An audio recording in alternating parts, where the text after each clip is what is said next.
Did you know about the tallest guy in the world? Or do you know why there are three dots in the logo of Domino's Pizza? Dive into the amazing facts and to watch the video till the end.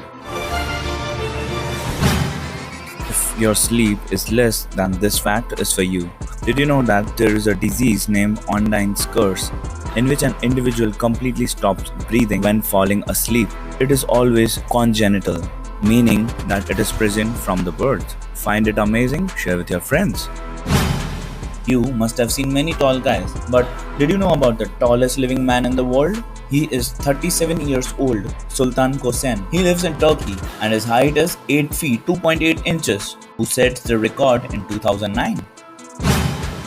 We all love eating pizza with Coke, but do you know why the logo of Domino's Pizza has three dots? It's because originally there were only three Domino's restaurants in 1965. They planned to add new dots for every new outlet, but the idea was dropped due to the fast growth of the franchisee. Amazing, isn't it?